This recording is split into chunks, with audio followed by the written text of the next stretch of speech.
हम 7वां अध्याय देखते हैं। 7वां अध्याय 9 से 17 में हम एक और समूह देखते हैं। हर एक कुल, भाषा और जाति के लोगों का एक विशाल जनसमूह पुकार कर ये कह रहा है, सिंहासन पर विराजमान हमारे परमेश्वर और हमारे मेमने से ही उद्धार है। और उन्होंने मुंह के बल गिरकर प्रभु की आराधना की। उन्होंने श्वेत वस्त्र पहने थे, वे श्वेत वस्त्र जो मेमने के लहू में धुलकर श्वेत हुए थे। ये विश्वासी है। ये एक विशाल जनसमूह है क्योंकि इसमें हर एक कुल और जाति के वे बच्चे भी शामिल हैं जो उनके शिशुकाल में ही मर गए थे, और वे बच्चे भी हैं जिन्हें गर्भपात द्वारा मार डाला गया था। मसीह के लहू की सामर्थ से मरने वाले सभी छोटे बच्चे स्वर्ग में जाते हैं, जबकि यहां ऐसा लिखा है, वे महाक्लेश में से निकल कर आए हैं। 7:4। तो इसका अर्थ यह है कि वे महाक्लेश में थे और उसमें से निकल कर आए हैं। वैसे ही जैसे अध्याय 18:4 में प्रभु उसके लोगों को बेबीलोन में से निकल जाने के लिए कहता है, जिसका अर्थ है कि वे बेबीलोन में थे और उन्हें उसमें से बाहर निकलना था। यहां जो कलीसिया है, कलीसिया का हर एक व्यक्ति नहीं, लेकिन वे जो अंत के दिनों में पृथ्वी पर है, महाक्लेश में से गुजरेंगे और उसमें से निकल आएंगे। नया नियम ये सत्य सिखाता है कि कलीसिया को महाक्लेश में से, ट्रिब्यूलेशन में से गुजरना पड़ेगा। पूरे नए नियम में ऐसा एक भी पद नहीं है जो इसके विपरीत सिखाता हो। स्वर्ग में खामोशी। अध्याय 8:1 में हम पढ़ते हैं कि स्वर्ग में आधे घंटे तक खामोशी छाई रही। ये एक अद्भुत बात है क्योंकि इस पुस्तक में स्वर्ग के बाकी सब चित्रणों में बादलों के गरजने जैसे और नदियों के महाजलनाद जैसे ऊंचे स्वरों में स्तुति हो रही थी। आधे घंटे की खामोशी ये दर्शाती है कि परमेश्वर अब कुछ ऐसा करने वाला था जिसे करने में उसे कोई खुशी नहीं हो रही थी। वह विद्रोह करने वालों पर अपना प्रकोप उंडेलने वाला था। यह करना उसे बिल्कुल पसंद नहीं है। उसके लिए यह एक अनोखा काम यशाया 28:21 केजेवी और असामान्य काम है NASB। यशाया 61:2 में हम पढ़ते हैं कि परमेश्वर की करुणा का समय पूरा 1 वर्ष है, 365 दिन, जबकि उसका पलटा लेने का समय, न्याय, सिर्फ 1 दिन है। यह हम देख सकते हैं कि परमेश्वर की कृपा और उसके क्रोध का अनुपात 365 से 1 है। न्याय एक असामान्य काम है जिसे करने में परमेश्वर को झिझक होती है। स्वर्ग में छाई खामोशी का यही अर्थ है। फिर 7 स्वर्गदूत उनके 7 तुरहिया बजाने के लिए तैयार हो गए। 8:2। ये 7 गुनी अंतिम तुरही है जिसके बाद मसीह में सोए हुए मृतक जाग उठेंगे और हम जो जीवित होंगे प्रभु से बादलों में मिलने के लिए उठाए जाएंगे। 1 कुरिन्थियों 15:52 ये भी कहता है कि मृतक जीवित हो उठेंगे और हम अंतिम तुरही के फूके जाते ही बदल जाएंगे, उससे पहले नहीं। कलीसिया परमेश्वर के क्रोध का कभी सामना नहीं करेगी। महाक्लेश का समय काल कलीसिया के खिलाफ मनुष्यों के क्रोध का सामना करने का समय है, लेकिन महाक्लेश के अंत में जब परमेश्वर का क्रोध मनुष्यों पर उंडेला जाने वाला होगा, उसके ठीक पहले हम अपने प्रभु से मिलने के लिए बादलों पर उठा लिए जाएंगे कि हम उसका पृथ्वी पर स्वागत कर सके। फिर यूहन्ना संतों की प्रार्थनाओं में धूप के धुएं को मिलकर परमेश्वर की ओर उठते हुए देखता है। 4 धूप प्रार्थनाओं के साथ यीशु के नाम के जोड़े जाने का प्रतीक है, जिससे हमारी प्रार्थनाएं परमेश्वर को ग्रहण योग्य हो जाती है। उसके बाद तुरहियों के बजाने के साथ ही पृथ्वी और आकाश में अनेक प्राकृतिक विपत्तियां प्रकट होंगी। पहले तुरही के फूके जाते ही लहू मिले हुए ओले और आग उत्पन्न हुए जो पृथ्वी पर फेंके गए।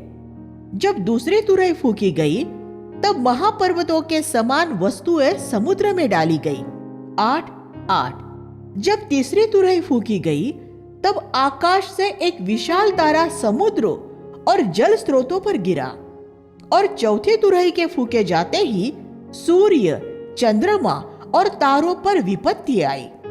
और जब पांचवें स्वर्गदूत ने अपनी तुरही फूकी तो अथाह कुंड में से अनेक दुष्ट दूत छोड़ दिए गए। 9:1-11 अनेक दुष्टात्माओं को दूसरे स्वर्ग, शैतान का मुख्यालय और पृथ्वी के बीच में आने जाने की आजादी है। इनमें से कुछ मनुष्यों में वास भी करती है, लेकिन कुछ अति दुष्ट दूतों को अथाह कुंड में बंद करके रखा गया है। पांचवी तुरही के फूके जाने पर वे पृथ्वी पर आ गए और उन्होंने 5 महीने तक पृथ्वी पर मनुष्यों को यातनाएं दी। उन दिनों में मनुष्य मृत्यु चाहेंगे, लेकिन वो उनसे दूर भागेगी। 9:6 यीशु ने एक बार अपने शिष्यों को चेतावनी दी थी कि अगर कोई पूरे हृदय से अपने भाई को क्षमा नहीं करेगा तो परमेश्वर उसे यातना देने वालों के हाथों में सौंप देगा। मत्ती 18:33-35 वह यातना दुष्ट दूतों द्वारा दी जाएगी। यीशु द्वारा दी गई वो कोई खोखली धमकी नहीं थी, बल्कि वो ऐसे हर एक विश्वासी के साथ वास्तव में होगा जो अपने भाई को क्षमा नहीं करता। 9:12-17 में हम छठी तुरही के बारे में पढ़ते हैं। 4 दुष्ट दूत जो फरात नदी में बंद है छोड़े जाएंगे और वे 20 करोड़ लोगों को मार डालेंगे। इराक के आसपास एक भीषण युद्ध होगा। फरात नदी इराक के बीच में से बहती है।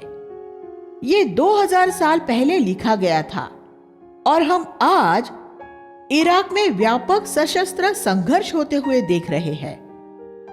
जो देश इस युद्ध में शामिल होंगे उनकी सेनाओं में लाखों सैनिक होंगे। हालांकि वे सभी मध्य पूर्व की इस युद्ध भूमि पर मौजूद नहीं होंगे। फिर 9:20 में हम पढ़ते हैं कि फिर भी बाकी बचे मनुष्यों ने मन नहीं फिराया। परमेश्वर सिर्फ मन फिराव चाहता है और लोगों के दंडित होने की सिर्फ यही वजह है कि वे अपने पापों से मन नहीं फिराते। 10:1-3 में स्वर्ग से एक दूत उतर कर आया और वह ऊंची आवाज से ऐसा चिल्लाया कि गर्जन के 7 शब्द सुनाई दिए।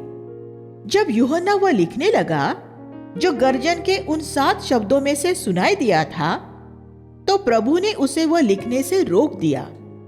इसलिए हम नहीं जानते कि गर्जन के उन 7 शब्दों में क्या था। इससे मैंने ये सीखा कि प्रभु हमें कुछ ऐसी बातें बताता है जो वह नहीं चाहता कि हम दूसरों को बताएं। वह व्यक्तिगत रूप में सिर्फ हमारे लिए ही होता है। ये ऐसा ही है जैसे एक पति द्वारा अपनी पत्नी को एक ऐसी बात बताना जो किसी दूसरे के सुनने के लिए नहीं होती। अगर आप प्रभु के संग संग चलेंगे तो वो आपको कुछ ऐसी भेद की बातें बताएगा जो और किसी के लिए नहीं बल्कि सिर्फ आपके लिए होगी। उनके बारे में आपको किसी से बात नहीं करनी है। लेकिन जब प्रभु आपसे लिखने के लिए कहे तो आपको लिखना चाहिए।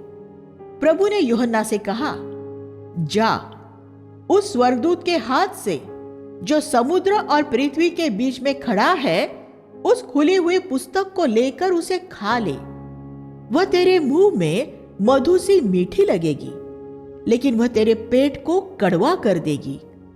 10, 8 और 9 परमेश्वर का वचन ये दोहरा काम करता है। वह हमें उत्साहित करता है, लेकिन वह हमें पीड़ा और परीक्षाओं के कड़वे अनुभव में से भी ले चलता है। नई वाचा में हमें इन दोनों का अनुभव होना है।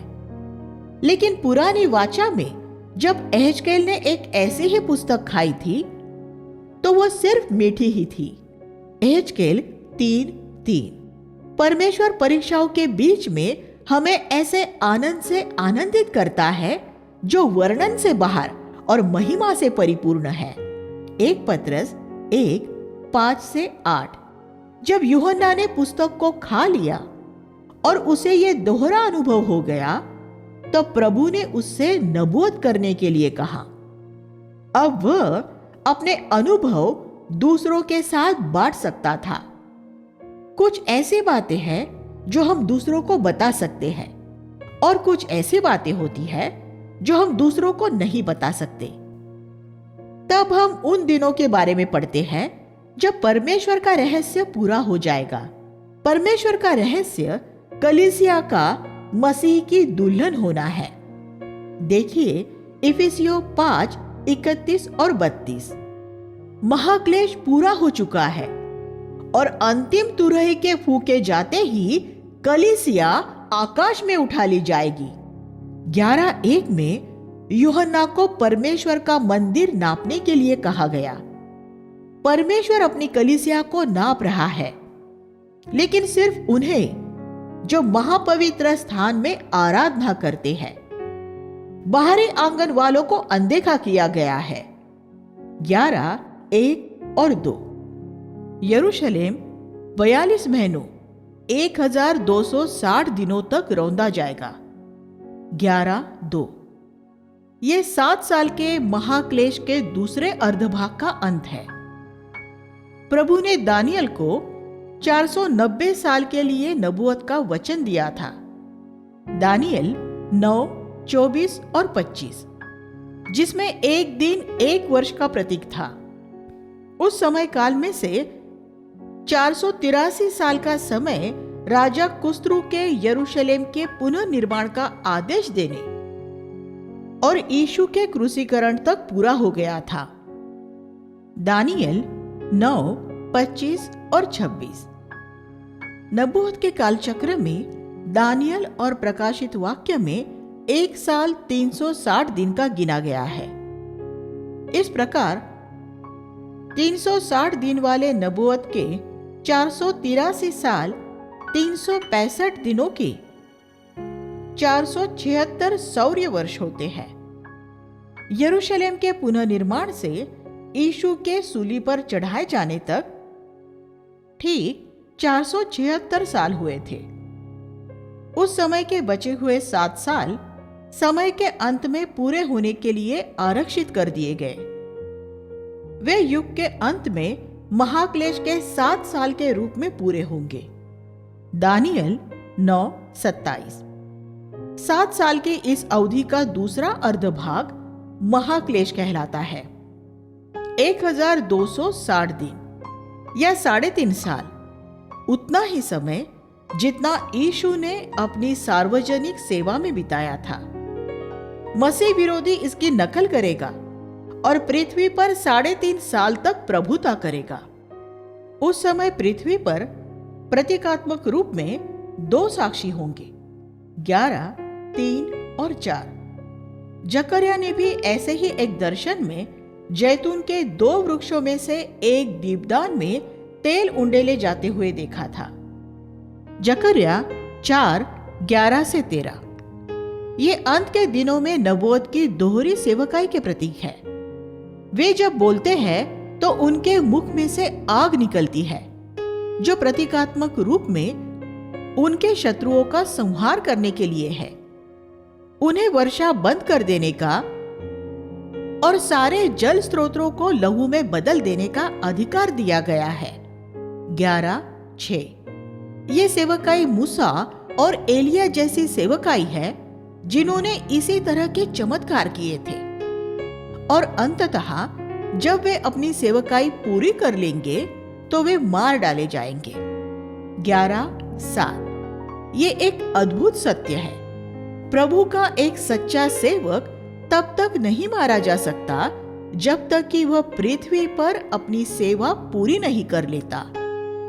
साक्षी देने वाले इन नबियों को परमेश्वर के नियुक्त किए हुए समय से पहले कोई नहीं मार सकता और आपको भी कोई नहीं मार सकता। इन नबियों को सारे संसार के सामने अपमानित किया जाएगा। उनकी मृतदेह यरूशलेम की सड़क पर पड़ी रहेगी। 11:8। यूहन्ना को फिर बताया गया कि उनकी मृतदेह 3.5 दिन तक सड़क पर पड़ी रहेगी। 11:9। करोड़ों अरबों लोग उनकी मृतदेहों को यरूशलेम की सड़क पर पड़ा हुआ कैसे देख सकेंगे? सैटेलाइट टीवी या इंटरनेट द्वारा, जिसके बारे में यूहन्ना के समय में कोई नहीं जानता था। यहां हम सैटेलाइट और इंटरनेट के अस्तित्व में आने का संकेत पाते हैं। जब ये मसीही नबी मारे जाएंगे तब संसार बड़ा आनंद मनाएगा। संसार और धार्मिक मसीही जगत ने हमेशा सच्चे नबियों की मृत्यु पर आनंद मनाया है। लेकिन फिर एक चमत्कार होगा। 3.5 दिन के बाद ये दोनों नबी जी उठेंगे और स्वर्ग में लिए जाएंगे। तब एक बड़ा भूकंप होगा और नगर का 10वां भाग गिर पड़ेगा। 11:11 से 13। यीशु ने कहा था कि अंत के दिनों में युद्ध, अकाल और भूकंप होंगे। ये और भी ज्यादा गंभीर विपत्तियों के आने की पूर्व सूचना समान होंगे। फिर 7वें स्वर्गदूत ने अपनी तुरही फूंकी और ये घोषणा की गई, संसार का राज्य हमारे प्रभु और उसके मसीह का राज्य बन गया है और वह युगानुयुग राज्य करेगा। 11:15। फिर सभी प्राचीन मुंह के बल गिरकर परमेश्वर की आराधना करते हैं। अध्याय 6 में हमने अंत के दिनों का एक विहंगम दृश्य देखा था और फिर अध्याय 11 में एक और विहंगम दृश्य देखा था। अब अंत के दिनों के बारे में ज्यादा विस्तृत विवरण दिया गया है। स्त्री और अजगर। फिर स्वर्ग में एक बड़ा चिन्ह दिखाई दिया। एक स्त्री सूर्य पहने थी। उसके पैरों के नीचे चंद्रमा और सिर पर 12 तारों का एक मुकुट था। 12:1। यूसुफ ने एक स्वप्न देखा था जिसमें उसने 11 तारे देखे जो उसके भाइयों के प्रतीक थे और वे उसके सामने झुक रहे थे। इसलिए जब हम शास्त्र की तुलना शास्त्र से करते हैं तो यह स्पष्ट है कि ये 12 तारे इज़राइल के 12 गोत्र है। इसलिए यह स्त्री इज़राइल का प्रतीक है और वह एक बच्चे को जन्म देती है। वह बच्चा यीशु है जिसका जन्म इज़राइल में हुआ था।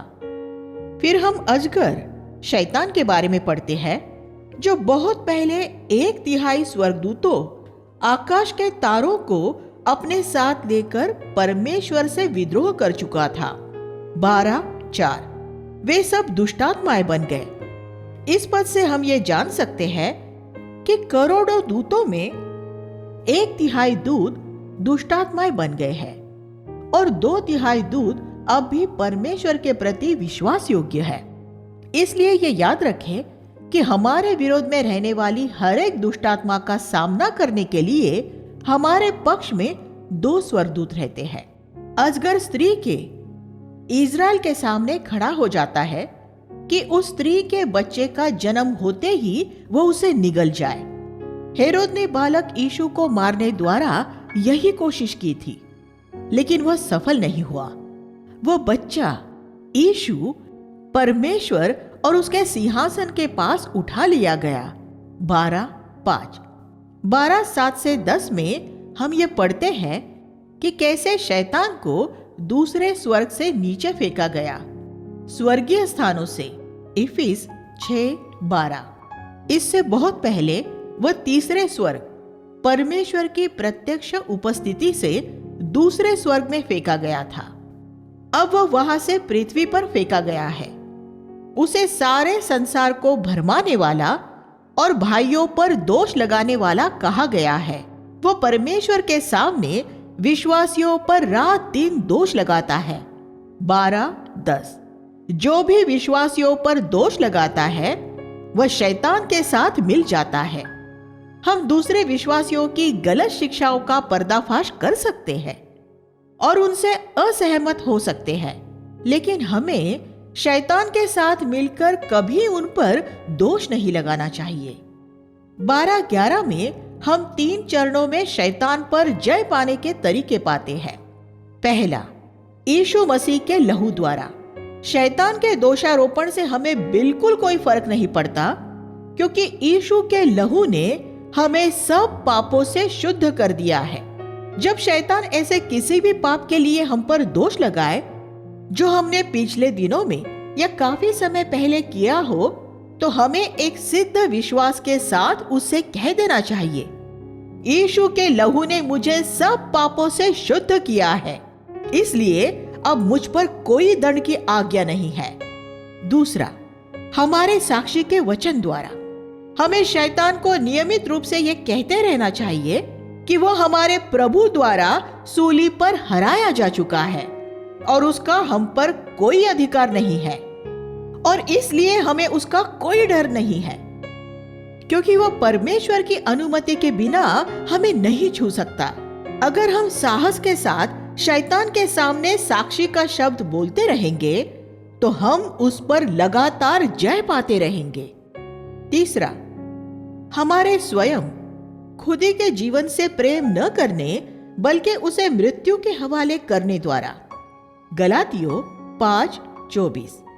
हमारा खुदी का जीवन, हमारा शरीर हमारे अंदर शैतान का प्रतिनिधि होता है। अगर हम उससे निरंतर घृणा करते रहे और उसे सूली पर चढ़ाते रहे, तो शैतान की शक्ति का फिर हम पर से धीरे धीरे प्रभाव कम होता जाएगा। 12:13-16 में हम देखते हैं कि अजगर स्त्री बचे हुए यहूदियों को सताता है, क्योंकि यीशु इज़राइल में से आया है। पूरे विश्व के इतिहास में ऐसे लोग हुए हैं जिन्होंने यहूदियों को नाश करना चाहा है। हामान ने यहूदियों को नाश करना चाहा था एस्तर की पुस्तक में, और 20वीं शताब्दी में हिटलर ने उन्हें नाश करना चाहा था, लेकिन वे सफल नहीं हुए। आज यहूदी अपने पूर्वजों के देश में रह रहे हैं। हम पढ़ते हैं कि पृथ्वी ने स्त्री की मदद की और उसे अजगर के हमलों से बचाया। जब शैतान इज़राइल को मिटाने में सफल न हो सका, तो वह उसमें से पैदा हुई कलीसिया से युद्ध करने के लिए निकला। 12:17। अनेक वर्षों तक सभी आरंभिक मसीही सिर्फ यहूदी ही थे। यह कलीसिया को परमेश्वर की आज्ञा मानने वाले और यीशु की साक्षी पर स्थिर रहने वाले कहा गया है।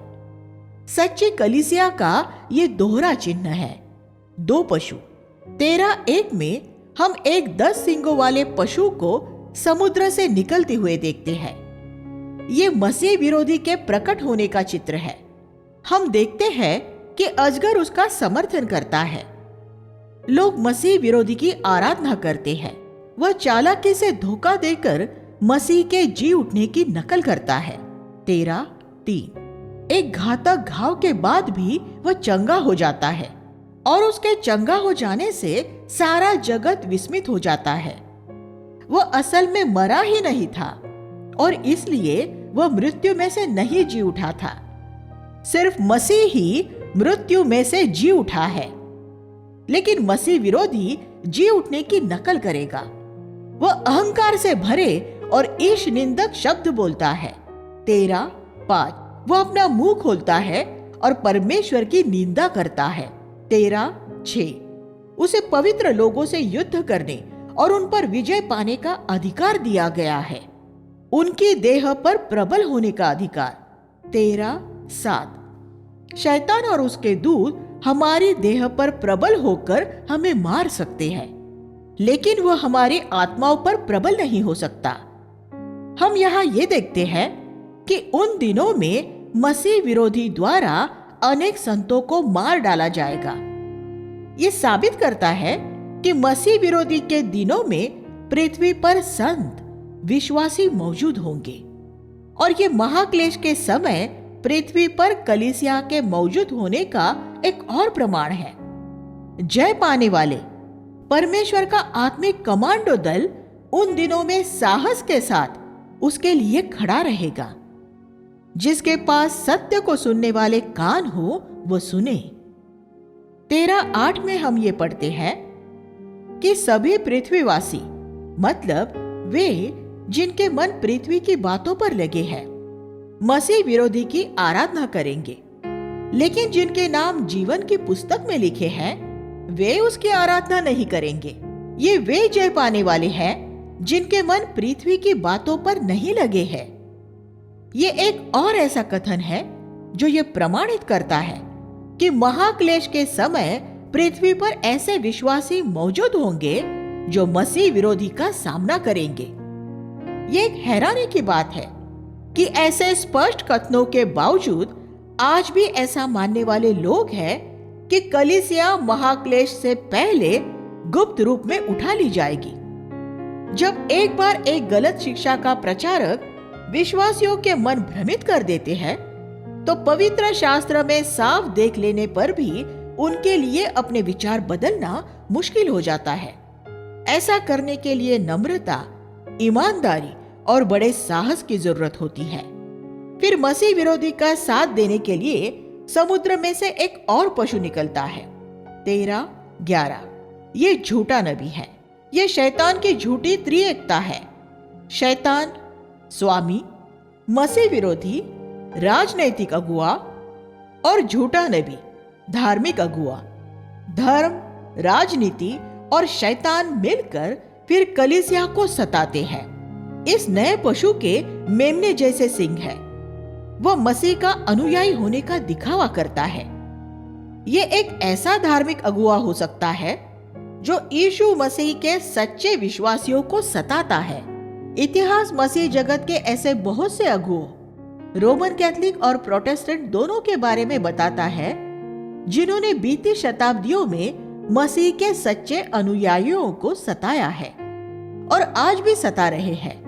इसलिए अगर एक और तथाकथित मसीही अगुआ मसीह विरोधी के साथ मिलकर परमेश्वर के लोगों को सताएगा तो इसमें कोई हैरानी की बात नहीं होगी। उसके मेमने जैसे सींग है, लेकिन वो अजगर की तरह बोलता है। वह भेड़ की खाल में भेड़िया है। उसे मसीह विरोधी की राजनीतिक सत्ता का समर्थन प्राप्त है और वह लोगों को मूर्ख बनाने के लिए भरमाने वाले चिन्ह दिखाएगा। वह एक जादूगर और सम्मोहित करने वाला होगा और वह परमेश्वर के वचन से अनजान भोले भाले लोगों को भरमाने के लिए झूठे चिन्ह चमत्कार दिखाएगा। 13 से 14 वह राजनीतिक अगुए की एक बोलने वाली मूर्ति बनवा कर भी लोगों को धोखा देता है। ये एक यांत्रिक मानव, कंप्यूटरकृत रोबोट होगा जो बिल्कुल मनुष्य जैसा नजर आएगा, जिसमें से पहले से रिकॉर्ड की हुई आवाज सुनाई देगी। उसका मुख उस आवाज के साथ पूरी तरह सुसंगत रूप में हिलेगा और बहुत से लोग भ्रमित हो जाएंगे। मैंने कुछ संग्रहालयों में, म्यूजियम में ऐसे यांत्रिक मानव देखे हैं। फिर वह झूठा नबी संसार के सभी लोगों के ऊपर एक चिन्ह लगाएगा। इसे पशु का चिन्ह कहा गया है। लोग ये चिन्ह या तो अपने मस्तकों पर या अपने दाएं हाथों पर लगवाएंगे। 13-16 अगर वह उनके हाथ में होगा तो वह उसे लोगों से छुपा सकेंगे, लेकिन अगर वह मस्तक पर होगा तो सभी उसे देख सकेंगे। इसका अर्थ है कि शैतान लोगों के सामने ये विकल्प ऑप्शन रखेगा कि वे या तो उसके प्रत्यक्ष अनुयायी हो सकते हैं जो अपने मस्तक पर चिन्ह लगवाएंगे, या फिर गुप्त अनुयायी हो सकते हैं जो अपने हाथ पर चिन्ह लगवाएंगे। आज ऐसे बहुत से लोग हैं जो प्रत्यक्ष खुले रूप में शैतान के पीछे चलते हैं, और दूसरे ऐसे हैं मसीही कलीसियाओं में भी जो गुप्त रूप में शैतान के पीछे चलते हैं। वे गुप्त रूप में लैंगिक पाप करते हैं, अपने हाथों में छुपाकर रिश्वत देते हैं और फिर कलीसिया में आकर पवित्र लोगों की तरह उन्हीं हाथों से रोटी तोड़ते हैं। शैतान लोगों के सामने ये दोहरा चुनाव रखता है कि वह अपनी कलीसियाओं में गुड रेपुटेशन, अच्छे प्रतिष्ठा बनाए रहे और अपनी निजी जीवन में उसके पीछे चले। शैतान ने यीशु के सामने ये चुनाव रखा था कि अगर वो उसके सामने झुक जाए तो वो उसे सब कुछ देगा। वे मसीही जो गुप्त रूप में शैतान के पीछे चलते हैं, संसार में से बहुत कुछ पा सकते हैं और फिर भी कलीसिया में कोई उनके गलत कामों को नहीं जान पाता, क्योंकि पशु का चिन्ह उनके हाथों में छुपा रहता है। लेकिन एक दिन सब कुछ प्रकट हो जाएगा। मसीह विरोधी का अंक 666 666 दर्शाया गया है। 13:8। इसका अर्थ क्या है? यूनानी ग्रीक भाषा में यीशु के लिए ईसुस शब्द इस्तेमाल किया गया है। अंग्रेजी भाषा में ऐसा नहीं है, लेकिन यूनानी भाषा में हर एक अक्षर एक संख्यांक भी है। यूनानी में ईसुस IESOUS का संख्यांक 888 888 है। 8 नई सृष्टि का अंक है। 8वां दिन सप्ताह का पहला दिन होता है। पियानो के कीबोर्ड में 8वां स्वर एक नए अष्टक का आरंभ होता है और यीशु एक नई सृष्टि का आरंभ है। त्रिगुणा 8 त्रिएकता को दर्शाता है। इस तरह ये अंक दर्शाता है कि यीशु परमेश्वर है और एक मनुष्य भी है और नई सृष्टि का प्रवर्तक भी है। अब 666 666 को देखें। 6 मनुष्य का अंक है, क्योंकि मनुष्य की रचना छठे दिन हुई थी। त्रिगुणा 6 भी एक त्रिएकता दर्शाता है। इस तरह 666 666 मनुष्य का प्रतीक है जो परमेश्वर बनना चाहता है। मसीह विरोधी यही करता है।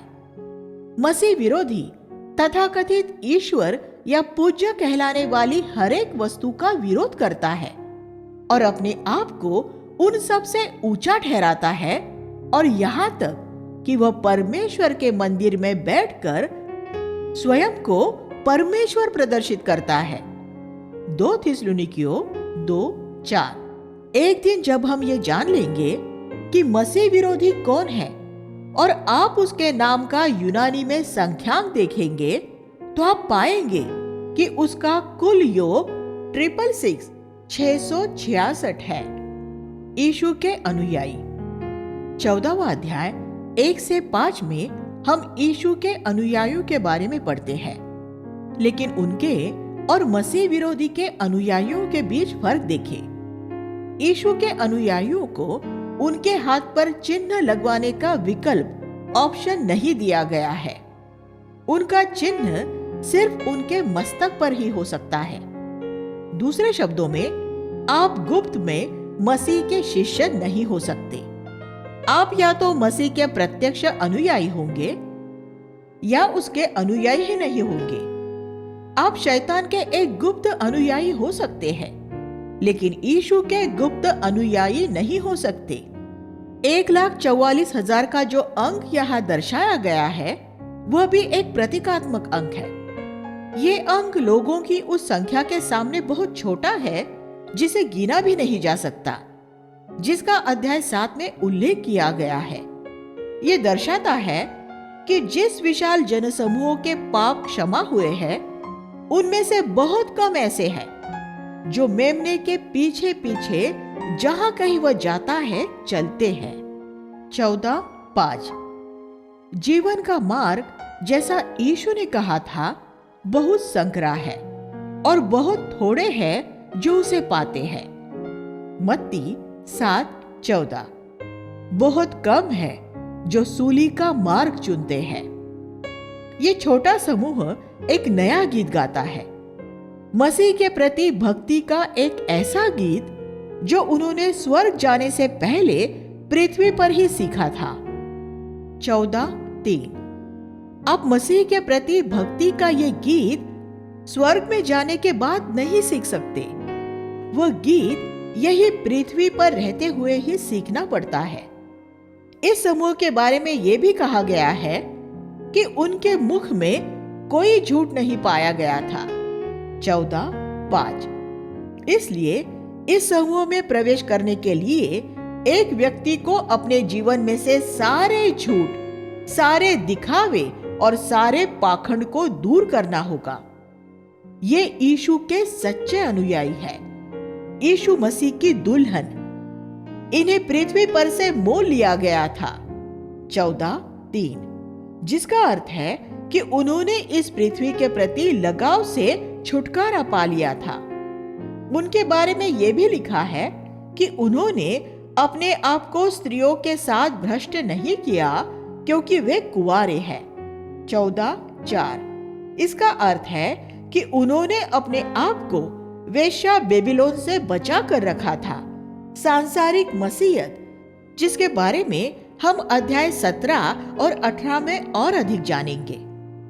14:7-11 में हम 3 स्वर्गदूतों को न्याय के 3 संदेश सुनाते हुए पाते हैं। पहला कहता है, परमेश्वर से डरो और उसकी महिमा करो, क्योंकि उसके न्याय का समय आ पहुंचा है। दूसरा कहता है, गिर पड़ा, महान बेबीलोन गिर पड़ा। और तीसरा कहता है, अगर कोई पशु के पीछे जाएगा तो वह अनंत यातना पाएगा। 14:14-20 में हम न्याय की कटनी की बात देखते हैं, क्योंकि प्रभु अब अपनी हंसिया लगाता है। एक स्वर्गदूत कहता है, अपनी हंसिया लगाकर फसल काट, क्योंकि कटनी आ पहुंची है और क्योंकि पृथ्वी की फसल पक चुकी है। 14:15, ये उन आत्माओं की कटनी नहीं है जिनका उद्धार होने की जरूरत है। वह कटनी तो 2000 साल पहले ही तैयार थी, जब यीशु ने अपने शिष्यों से कहा था, अपनी आंखें उठाओ और खेतों पर दृष्टि करो कि वे कटनी के लिए तैयार है। यूहन्ना 4:35। लेकिन हम यहाँ एक दूसरी ही कटनी पाते हैं। युग के अंत में संसार पर आ पड़ी परमेश्वर के न्याय की कटनी, मसीह की दुल्हन। अध्याय 15 में हम मसीह की दुल्हन का एक और चित्रण पाते हैं। वह जयवंत अवस्था में एक अग्नि मिश्रित कांच के समुद्र पर खड़ी है। कांच का समुद्र एक सिद्ध विश्राम के जीवन का चित्र है। दुष्ट अशांत समुद्र की तरह होते हैं, वे उफनता रहता है। यशायाह 57:20। अब हम इस दृश्य से विपरीत एक दूसरा दृश्य देखते हैं। यहाँ ऐसे विश्वासी हैं जिन्होंने अपने जीवन में मसीह के विश्राम दिन में प्रवेश कर लिया है। इब्रानियों 4:9-11। वे मूसा का गीत गाते हैं। मूसा के ये 2 गीत हैं। एक निर्गमन 15:1-4 में है और दूसरा व्यवस्था विवरण 32:144 है। इन दोनों गीतों की विषय वस्तु एक ही है। परमेश्वर ने स्वयं ही हमारे शत्रुओं से बदला लिया है। हमने ये नहीं किया, ये परमेश्वर ने किया है। प्रभु की स्तुति हो। अध्याय 16 में हम परमेश्वर के प्रकोप के 7 कटोरों के बारे में पढ़ते हैं, जिन्हें पृथ्वी पर उंडेला जाता है। इस अध्याय में जिन बातों का वर्णन किया गया है, हम इन सारे घटनाओं को कुछ ही समय में अपने सामने पूरा होता हुआ देख सकते हैं। प्रकाशित वाक्य में परमेश्वर के क्रोध का सिर्फ यही बयान किया गया है। अध्याय 14-16 में महाक्लेश के समय के अंत में 6वां अध्याय 16-17 में हम इसका पूर्व दर्शन पाते हैं। वह क्रोध किसी विश्वासी को नहीं छुएगा, क्योंकि हम उससे बचा लिए गए हैं। प्रभु के दूसरे आगमन का उल्लेख इस अध्याय के बीच में 16-15 में अचानक ही किया गया है। कलीसिया आकाश में उठा ली जाती है। परमेश्वर का कोप पृथ्वी पर उंडेला जाता है और मसीह अपनी कलीसिया के साथ पृथ्वी पर राज करने के लिए उतर आता है। 19:11। जब प्रकोप का 7वां कटोरा उंडेला जाता है, तब पृथ्वी पर अनेक विपत्तियां आ पड़ती है। थोड़े ही समय में खत्म हो जाने वाला हर्मगिद्दोन का युद्ध होता है और बेबीलोन न्याय के लिए तैयार हो जाता है। बेबीलोन किन बातों का प्रतिनिधि है, इसका बयान अगले 2 अध्यायों में किया गया है। बेबीलोन और आत्मिक वेश्यावृत्ति। अध्याय 17 और 18 बेबीलोन के बारे में है। ये एक धार्मिक और राजनैतिक दोनों ही तरह की व्यवस्था है। ये उस भ्रष्ट मसीहत का भी प्रतीक है जिसमें वही आत्मा है जो संसार के सभी भ्रष्ट राजनैतिक पक्षों में है। बेबीलोनी मसीही जगत सांसारिक शक्ति और परमेश्वर की सामर्थ दोनों ही चाहता है, लेकिन क्योंकि परमेश्वर की सामर्थ पृथ्वी की शक्ति और गौरव के साथ मिश्रित नहीं हो सकती, इसलिए शैतान मसीही जगत को परमेश्वर की सामर्थ की नकल करके दिखाता है। वही सामर्थ जो हम आज बेबीलोनी प्रचारकों में से काम करती हुई देख रहे हैं। लेकिन यीशु ने कहा था, मेरा राज्य इस संसार का नहीं है। यीशु के शिष्य होते हुए आप स्वर्ग का राज्य और इस संसार का राज्य दोनों नहीं पा सकते। लेकिन बेबीलोनी मसीहत कहती है कि आप पा सकते हैं। इसलिए बेबीलोनी मसीही जो कुछ इस संसार में से पा सकते हैं वह सब ले लेना चाहते हैं, लेकिन साथ ही वे ये भी कहते हैं कि वे पहले स्वर्ग के राज्य की खोज कर रहे हैं। लेकिन अंतिम दिन उन्हें पता चलेगा कि शैतान ने उन्हें बहकाया था और उन्हें स्वर्ग का राज्य कभी नहीं मिलेगा। अध्याय 17 में हम एक स्त्री को पशु पर सवारी करता हुआ देखते हैं। पशु संसार की राजनीतिक व्यवस्था है और वह स्त्री धार्मिक मसीहत है, और दोनों एक दूसरे का हाथ थामे चलते हैं। 17:5 में हम महान बेबीलोन के बारे में पढ़ते हैं। प्रकाशित वाक्य में बेबीलोन को 11 बार महान कहा गया है, लेकिन यरूशलेम को पवित्र नगरी कहा गया है। प्रकाशित वाक्य 21:2। महान और पवित्र के बीच का फर्क मात्रा और गुणवत्ता का फर्क है। बेबीलोन और यरूशलेम के बीच मूल फर्क गुणवत्ता है। क्या आप महान होना चाहते हैं या पवित्र होना चाहते हैं? इससे यह तय हो जाएगा कि आप बेबीलोन का निर्माण करेंगे या यरूशलेम का निर्माण करेंगे। अगर आपके सारे धर्म सिद्धांत पवित्र शास्त्र के अनुसार हो, लेकिन आप फिर भी संसार में या मसीही जगत में महान होना चाहते हैं, तो आप सिर्फ बेबीलोन का ही निर्माण करेंगे। लेकिन अगर आपका मनोवेग पवित्रता के लिए होगा, तब आप महान तो नहीं बन सकेंगे, लेकिन आप यरूशलेम का निर्माण कर सकेंगे। मसीही काम करने वालों के सामने आज ये चुनाव है। हम क्या चाहते हैं? संख्या, मात्रा या गुणवत्ता? अगर हम अपना स्तर नीचा कर देंगे तो हम अपनी संख्या बढ़ा सकते हैं, लेकिन हम उन सब की अगुवाई करते हुए उन्हें नर्क में ले जाएंगे। नूह की कलीसिया में 120 साल के प्रचार के बाद सिर्फ 8 लोग ही थे, क्योंकि वह धार्मिकता का प्रचारक था जिसने अपना स्तर नीचा नहीं किया था। 2 पतरस 2:5। अगर वह अपना स्तर नीचा कर लेता तो वह अपने समूह में 800 या 8000 लोग भी शामिल कर सकता था, लेकिन तब वे सारे लोग जल प्रलय में डूब जाते और उनके साथ नूह भी डूब जाता। कोई भी नहीं बचता।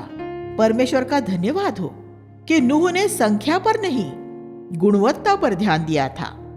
इसके परिणाम स्वरूप वह सभी 8 लोगों को बचा सका। अगर आप लोगों का मन सिर्फ मसीही धर्म की तरफ फिराएंगे और उन्हें यीशु के शिष्य नहीं बनाएंगे, तो आपके पास एक बड़ी संख्या हो सकती है, लेकिन वे बेबीलोन का हिस्सा होंगे, जो अंत में परमेश्वर द्वारा नाश कर दिया जाएगा। मैंने हर एक मसीह समूह के थोड़े बहुत लोगों में तो ये बेबीलोनी आत्मा देखी है। कोई धर्ममत या कलीसिया इससे बची हुई नहीं है। अगर एक कलीसियाई अगुआ इस आत्मा को अपनी मंडली से बाहर रखना चाहेगा, तो उसे निरंतर संघर्ष करना पड़ेगा। मसीही लोगों में बड़ी आसानी से समझौते की, सांसारिकता की और इस संसार में सम्मान पाने और धनवान होने की आत्मा घुस जाती है। तब एक व्यक्ति यीशु का शिष्य नहीं हो सकता। अगर आप मनुष्यों को प्रसन्न करने वाले होंगे तो आप परमेश्वर को प्रसन्न नहीं कर सकेंगे। आप एक कलीसिया को छोड़कर दूसरी कलीसिया में चले जाने द्वारा इस बेबीलोनी आत्मा से पीछा नहीं छुड़ा सकते। अनेक प्रोटेस्टेंट और पेंतेकुस्तीय कलीसियाएं ये कहती है कि रोमन कैथोलिक कलीसिया बेबीलोन है, लेकिन बेबीलोनी आत्मा तो प्रोटेस्टेंट और पेंतेकुस्तीय कलीसियाओं में भी सक्रिय है, खासतौर पर उनके अगुओं में। वे रोमन कैथोलिक याजकों से ज्यादा पैसे के पीछे भागते हैं। बेबीलोन कोई एक खास समूह या धर्ममत नहीं है, वह एक व्यवस्था है, शैतान की विश्व व्यवस्था की तरह। यह हर एक मसीही समूह को बेचती और उसमें समा जाती है। आप जगत की सबसे पवित्र कलीसिया में बैठकर भी बेबीलोन के सदस्य हो सकते हैं। ये एक ऐसी आत्मा है जो मसीह के साथ धन को मिलाती है, मसीह के साथ सुख सुविधा को मिलाती है और स्वर्ग के साथ संसार को मिलाती है। लेकिन ये परस्पर विरोधी है और तेल और पानी की तरह कभी नहीं मिलते। बेबीलोनी आत्मा से बचने का सिर्फ एक ही तरीका है कि आप अपने शरीर को लगातार मृत्यु के हवाले करते रहे और अपने जीवन में से संसार की आत्मा को दूर करते रहे। अध्याय 18 में हम बेबीलोन को एक आर्थिक व्यवस्था के रूप में देखते हैं। मसीही धर्म अनेक लोगों के लिए धनवान होने का एक बड़ा साधन बन चुका है। यीशु के समय में सांसारिक यहूदी मंदिर में कबूतर और भेड़े बेचते थे। वे ये लोगों की सेवा करने के लिए नहीं, बल्कि अपने लिए लाभ कमाने के लिए करते थे। जब भी आप कोई व्यक्तिगत बलिदान किए बिना सिर्फ अपने लाभ के लिए कोई मसीह काम करेंगे, तो आप बेबीलोन की आत्मा में काम कर रहे होंगे। मसीह जगत के अनेक प्रचारक आज पुस्तकें लिखते हैं, रॉयल्टीज लेते हैं, वीडियो बनाते हैं, इंटरनेट पे जाते हैं और अपने लिए बहुत सा धन कमाते हैं। वे प्रभु के नाम में सेवा करते हैं और अपने लिए धन संचय करते हैं। ये बेबीलोन की आत्मा है। अभी मसीह उत्सवों के बारे में सोचिए, जैसे कि क्रिसमस कार्ड, गिफ्ट्स और अन्य वस्तुएं बेचकर बहुत सारे लोग और बहुत सारे बिजनेसमैन, दुकानदार यीशु के नाम में बहुत सा धन कमाते हैं। उन दिनों वो बहुत खुश होते हैं।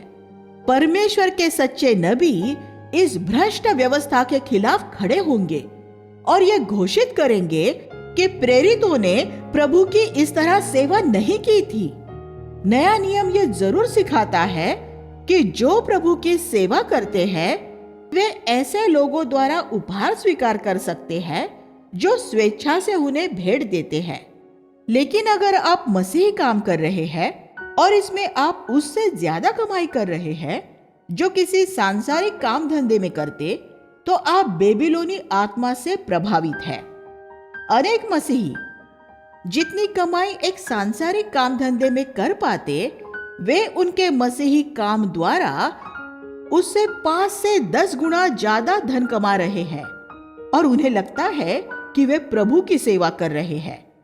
वे प्रभु की सेवा नहीं कर रहे हैं, वे अपनी स्वयं की सेवा कर रहे हैं। बहुत से प्रचारक और पास्टर मुझसे बहुत क्रोधित रहते हैं क्योंकि मैं इन सब बातों का पर्दाफाश करता रहता हूं। मंदिर के याजक भी इसी तरह यीशु से घृणा करते थे क्योंकि वह भी उनके लिए ऐसे कामों का पर्दाफाश करता था जिनके द्वारा वे परमेश्वर के नाम में धन अर्जित करते थे। इसलिए अगर इस वजह से लोग मुझसे घृणा करते हैं तो मुझे कोई आपत्ति नहीं है। वे सभी लोग जो इस मार्ग से जा रहे हैं, अंतिम दिन उन्हें बहुत पछताना पड़ेगा। परमेश्वर का मार्ग बलिदान का मार्ग है। यरूशलेम बलिदान का नगर है। अगर आप प्राचीन यरूशलेम के मंदिर में जाते तो उसके बाहरी आंगन में आपको चारों तरफ लहू लहू लहू नजर आता लेकिन बेबीलोन एक व्यापार की, पैसा पैसा पैसे की जगह है। यीशु के पीछे चलना और उसकी सेवा करना व्यक्तिगत तौर पर धन और सम्मान पाने का मार्ग नहीं, बल्कि बलिदान का मार्ग है। एक दिन ये आर्थिक धार्मिक व्यवस्था और इसका निर्माण और समर्थन वाले परमेश्वर द्वारा नाश कर दिए जाएंगे। इसलिए प्रभु आज अपने लोगों से कहता है, हे मेरे लोगों, उसमें से निकल आओ, जिससे कि तुम उसके पापों में सहभागी न बनो और तुम पर उसकी विपत्तियां न आ पड़े, क्योंकि उसके पापों का ढेर स्वर्ग तक पहुंच गया है और परमेश्वर ने उनके अधर्म के कामों को स्मरण किया है। प्रकाशित वाक्य 18:4 और 5 लिविंग बाइबल। अध्याय 19 में हम नई वाचा में पहली बार हालेलुया शब्द का उल्लेख पाते हैं। नई वाचा में इस शब्द का सिर्फ 4 बार उल्लेख हुआ है और चारों बार इसी अध्याय में इसका उल्लेख मिलता है। आज बहुत से लोग व्यर्थ ही हालेलुया बोलते रहते हैं, लेकिन स्वर्ग में वे एक अर्थ के साथ हालेलुया बोलते हैं। 3 बार वे तब हालेलुया पुकारते हैं जब बेबीलोन का नाश हो जाता है। 19:1-4। क्या आज आप भी उनके साथ मिलकर ये कहेंगे, हालेलुया, प्रभु धन अर्जित करने वाली और भोग विलास से प्रेम करने वाली इस घिनौनी मसीहत का, जिसने अनेक लोगों को भटकाया है, तू अंत करने वाला है, हालेलुया। वे जब चौथी बार हालेलुया बोलते हैं, तब उसकी वजह यह है कि हमारा सर्वशक्तिमान परमेश्वर राज्य करता है और मेमने का विवाह आ पहुंचा है और उसकी दुल्हन ने अपने आप को तैयार कर लिया है। 19:6-7। हमारे हालेलुया पुकारने की ये एक और वजह है, क्योंकि प्रभु मसीह की दुल्हन को आज भी उसकी शुद्धता में तैयार कर रहा है। मसीह की दुल्हन में वे सब लोग शामिल हैं जिन्होंने अपने आप को बेबीलोन की आत्मा से शुद्ध रखा है। उसने कोई सोना नहीं, बल्कि शुद्ध श्वेत मलमल पहना है, जो इन विश्वासियों द्वारा बिताए गए खरे जीवन का प्रतीक है। ये मसीह की धार्मिकता नहीं है, बल्कि संतों की धार्मिकता के काम है। प्रकाशित वाक्य 19:8। शुद्ध श्वेत वस्त्र वेश्या के भड़कीले वस्त्रों से बिल्कुल विपरीत है, जो बैंजनी और किरमिजी रंग के वस्त्र पहने थी और बहुमूल्य रत्नों और मोतियों से सुसज्जित थी। 17:4। मसीह की दुल्हन को देखकर यूहन्ना इतना उत्साहित हो गया कि वह स्वर्गदूत की आराधना करने के लिए उसके पैरों में गिर पड़ा। लेकिन स्वर्गदूत ने उससे कहा, मेरी नहीं, परमेश्वर की आराधना कर।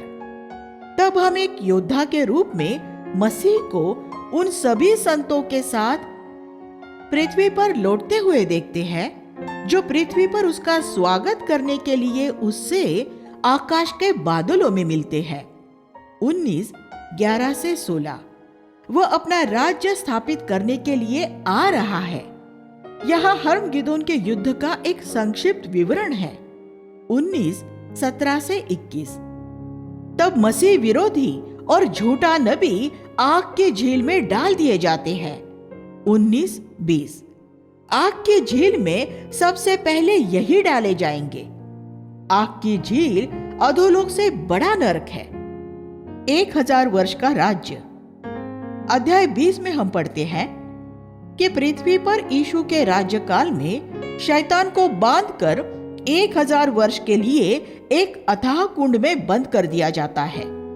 उन दिनों में यह नबूवत पूरी हो जाएगी। तब भेड़िया मेमने के संग रहेगा, चिता बकरी के बच्चे के साथ शांति से रहेगा और बछड़े और पाले हुए पशु शेरों के बीच सुरक्षित रहेंगे और शेर बैलों की तरह घास खाएंगे। बच्चे सांपों के बिलों में अपने हाथ डाल सकेंगे, क्योंकि जैसे सागर जल से भरा है, वैसे ही पृथ्वी प्रभु के ज्ञान से भर जाएगी। यशायाह 11:6-9 लिविंग बाइबल। इन 1000 सालों में जो मसीह के प्रति विश्वास योग्य रहे हैं वे उसके साथ राज भी करेंगे।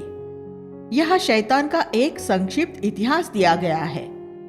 जब उसने परमेश्वर से पहले विद्रोह किया था तब उसे तीसरे स्वर्ग से दूसरे स्वर्ग में फेंक दिया गया था।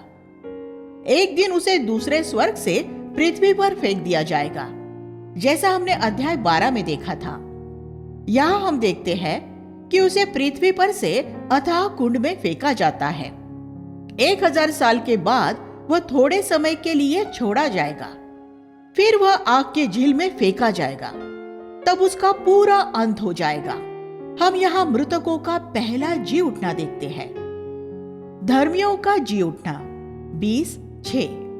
दुष्ट लोग मसीह के 1000 वर्ष के राज्य के अंत तक जिलाए नहीं जाएंगे। 1000 वर्ष पूरे हो जाने पर शैतान को थोड़े समय के लिए सिर्फ इसलिए छोड़ा जाएगा कि लोगों को यह दिखाया जा सके कि यीशु का 1000 साल का शांति का राज्य देखने के बाद भी लोग शैतान के पीछे चलने के लिए तैयार हैं, क्योंकि लोग स्वार्थी और स्व केंद्रित होते हैं और अपने जीवन परमेश्वर की अधीनता में सौंपना नहीं चाहते। लेकिन एक ही पल में परमेश्वर की आग आकर उन सबको भस्म कर डालती है और शैतान को आग की झील में फेंक दिया जाता है। 20, 9 और 10। फिर हम मृतकों का दूसरा जी उठना देखते हैं और तब परमेश्वर अपने न्याय के महान सिंहासन पर बैठेगा और सभी युगों के अविश्वासी उसके सामने मृतकों में से जीवित होकर हाजिर होंगे। तब उनके जीवनों का लेखा जोखा खोला जाएगा। 20, 11, 12। जब प्रकाशित वाक्य लिखी गई उस समय पुस्तकें ऐसी नहीं होती थी जैसी आज होती है। वे गोलाकार में लपेटे हुए चर्म पत्र होते थे। आज उससे मिलती जुलती कोई चीज है तो वह एक वीडियो टेप है, जो एक चर्म पत्र की ही तरह लिपटी होती है। परमेश्वर हर एक की स्मृति में से उसका वीडियो लेकर उसका रिवाइंड का बटन दबा देगा। उस व्यक्ति की स्मृति उसके जन्म के समय पर लौट जाएगी और वहां से उसका जीवन सबके सामने प्रकट होगा। जो कुछ उसने कहा और किया है, जितने झूठ उसने बोले, जितनी अश्लील पुस्तकें उसने पढ़ी, उसके सारे गुप्त पाप, उसके सारे विचार, दूसरों के प्रति उसके मनोभाव और उद्देश्य, सब कुछ चित्रपटल पर सब देखेंगे। तब हर एक स्वयं ही ये देख लेगा कि वह व्यक्ति आग की झील में ही डाले जाने योग्य है। ये लोग पहले ही अधोलोक में थे, फिर उन्हें आग की झील में डाले जाने के लिए जीवित क्यों किया गया? इसलिए कि सभी परमेश्वर के न्याय की सच्चाई को देख सके कि हर एक जिसे आग की झील में डाला गया है वह इस योग्य है कि उसे वहां डाला जाए। न्याय सिर्फ होना ही नहीं चाहिए, बल्कि न्याय हुआ है ये नजर भी आना चाहिए। हम सबकी स्मृति में एक वीडियो टेप चल रहा है जो एक दिन पूरे संसार के सामने चलाया जाएगा। विश्वासियों के लिए मसीह के न्याय आसन के सामने 2 कुरिन्थियों 5:10 और अविश्वासियों के लिए महान श्वेत सिंहासन के सामने, जिसका बयान यहाँ किया गया है। उस वीडियो टेप में से हमारे सभी पापों को मिटाने का सिर्फ एक ही उपाय है, हमारे अपराधों का सच्चाई के साथ अंगीकार करना, फिर पाप की तरफ से अपना मन फिरा लेना और मसीह से यह प्रार्थना करना कि वह अपने लहू से हमारे सब पापों से हमें शुद्ध कर दे। फिर वीडियो टेप का उतना भाग साफ होकर खाली हो जाएगा। लेकिन हमारे पापों के आसानी से क्षमा हो जाने का अर्थ ये नहीं है कि हम पाप के प्रति लापरवाह हो जाए। अगर हमारे टेप में से हमारे पाप भी मिट जाते हैं, तब भी अंतिम दिन में जब सभी को हमारी स्मृति के टेप में बहुत सारी खाली जगह नजर आएगी, तो वो भी हमारे लिए एक लज्जा की ही बात होगी। नया यरूशलेम अध्याय 21 और 22 में हम नए यरूशलेम, नए आकाश और नई पृथ्वी के बारे में पढ़ते हैं। यहाँ नए यरूशलेम में जय पाने वाले विरासत में सब कुछ पाएंगे। 21:7। 21:8 में हम उन लोगों की एक संक्षिप्त सूची देखते हैं जो आग की झील में फेंके जाने वाले हैं। ध्यान दें कि उस सूची में सबसे पहले डरपोक लोग दर्ज हैं। ये वे लोग हैं जिन्होंने परमेश्वर से ज्यादा मनुष्यों का भय माना और जिन्होंने अपने लिए परमेश्वर की सराहना से ज्यादा मनुष्यों की सराहना चाही और इसलिए इनमें सत्य की ओर खड़े रहने का साहस नहीं था। नए यरूशलेम का तत्व कांच की तरह स्वच्छ है। 21, 10 और 11 ये दर्शाता है कि अगर हमें इस महिमामय कलीसिया का हिस्सा होना है तो हमारे लिए यह जरूरी है कि हम पूरी तरह से पारदर्शक हो और हमें किसी तरह का कोई कपट ना हो। यह प्रतीकात्मक रूप में 21:16 में भी दर्शाया गया है, जहां हमें यह बताया गया है कि नगर की लंबाई, चौड़ाई और ऊंचाई बराबर है। उसकी गहराई भी उसके सामने के भाग लंबाई और चौड़ाई जितनी ही है। इसलिए हमें यह इच्छा होनी चाहिए कि हम पूरे हृदय से अपने जीवन में हर समय कांच की तरह स्वच्छ रहे और जितनी आत्मिक गहराई लोगों को बाहर नजर आती है उतनी ही हमारे भीतर भी हो। दूसरे शब्दों में, हमारे सार्वजनिक जीवन और हमारे निजी जीवन में कोई अंतर नहीं होना चाहिए। 21, 12 और 14 में हम इज़राइल के 12 गोत्रों के बारे में और मसीह के 12 प्रेरितों के बारे में पढ़ते हैं। इसमें यह संकेत मिलता है कि नए यरूशलेम में पुरानी वाचा के संतों और नई वाचा के विश्वासियों दोनों का ही हिस्सा होगा। फिर 22, 1 और 2 में हम जीवन के जल की नदी, जीवन का वृक्ष और परमेश्वर और मसीह का सिंहासन देखते हैं। फिर कहीं कोई श्राप नहीं होगा। 22, 3 भले और बुरे के ज्ञान का वृक्ष नष्ट कर दिया गया है। सूर्य की ज्योति की भी जरूरत नहीं रही है क्योंकि वहां परमेश्वर स्वयं ज्योति है। 22, 5 ये हमारे अनंत निवास का चित्र है। फिर यीशु कहता है, देख मैं जल्दी ही आने वाला हूं, तैयार रहना।